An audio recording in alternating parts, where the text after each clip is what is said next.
చంద్రబాబు సీఎంగా ఉన్న 2014-19 మధ్య కాలంలో జరిగిన ఏపీ ఫైబర్ నెట్ కుంభకోణానికి సంబంధించి ఆధారాలు ఉన్నాయని ఫైబర్ నెట్ మాజీ చైర్మన్ పూనూరు గౌతమ్ రెడ్డి తరపున సీనియర్ న్యాయవాది పొన్నవోలు సుధాకర్ రెడ్డి విజయవాడలోని ఏసీబీ కోర్టుకు తెలిపారు. ఈ కుంభకోణంపై నమోదు చేసిన కేసును మూసివేయాలని కోరుతూ సిఐడి దాఖలు చేసిన పిటిషన్ను వ్యతిరేకిస్తూ ఫైబర్ నెట్ లిమిటెడ్ పూర్వ చైర్మన్ పూనూరు గౌతమ్ రెడ్డి దాఖలు చేసిన ప్రొటెస్ట్ పిటిషన్పై కోర్టులో వాదనలు పూర్తయ్యాయి. ఫైబర్ నెట్ కేసులో ఇరుపక్షాల వాదనలు విన్న న్యాయాధికారి భాస్కర్రావు ఈ నెల 11న నిర్ణయం వెలువరిస్తానని ప్రకటించారు. అంతకుముందు పొన్నవోలు వాదనలు వినిపించారు. చంద్రబాబు హయాంలో ఫైబర్ నెట్ కాంట్రాక్ట్ అప్పగింత వ్యవహారంలో 320 కోట్ల మేర అక్రమాలు జరిగాయి. దీనిపై గత ప్రభుత్వ హయాంలో అప్పటి fibre net limited chairman Gautam Reddy సిఐడికి ఫిర్యాదు చేశారు. టెండర్ ప్రక్రియలో అక్రమాలపై సిఐడి ప్రాథమిక దర్యాప్తు జరిపి ఆధారాలు సేకరించింది. వాటి ఆధారంగా కేసు నమోదు చేసింది. ఈ విషయంలో సిఐడి హడావిడిగా వ్యవహరించలేదు. ప్రాథమిక ఆధారాలతోనే చంద్రబాబును నిందితునిగా చేర్చింది.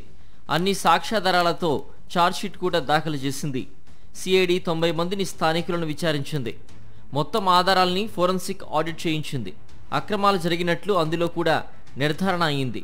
ఆ రికార్డులన్నీ కోర్టు ముందున్నాయని తెలిపారు. ప్రభుత్వం మారడం, చంద్రబాబు సీఎం అవడంతో ఆ ఆధారాలను, సాక్ష్యాలను సిఐడి మూలన పడేసిందన్నారు. చంద్రబాబుపై కేసులో సాక్ష్యాలు లేవని, అందువల్ల కేసును మూసివేయాలని కోరుతూ క్లోజర్ రిపోర్ట్ దాఖలు చేసిందన్నారు.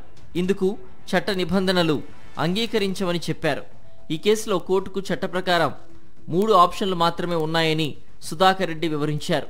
కోర్టు ముందున్న సాక్ష్యాలను పరిగణలోకి తీసుకుని కేసును విచారించడం, లేదా సాక్ష్యాధారాలు సరిపోవనుకుంటే తదుపరి దర్యాప్తునకు ఆదేశించడం, లేదా గౌతమ్ రెడ్డి దాఖలు చేసిన ప్రొటెస్ట్ పిటిషన్ను ప్రైవేట్ ఫిర్యాదుగా తీసుకోవడం అని చెప్పారు. ఇందుకు విరుద్ధంగా వ్యతిరేకిస్తే కోర్టులపై ప్రజలు విశ్వాసం కోల్పోయే ప్రమాదం ఉందన్నారు.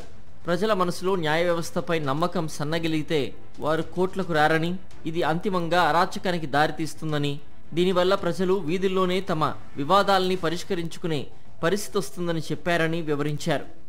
రాజకీయ కక్ష సాధింపులో భాగంగానే గత ప్రభుత్వం ఈ కేసు పెట్టిందని, అందులో భాగంగానే ఈ ప్రొటెస్ట్ పిటిషన్ కూడా దాఖలు చేశారని సిఐడి తరఫు న్యాయవాది కోర్టుకు తెలిపారు. దీనిపై సుధాకర్ రెడ్డి తీవ్రంగా స్పందించారు. మీరు అధికార బలంతో మీ తప్పుల్ని కడిగేసుకుంటున్నారంటూ మండిపడ్డారు.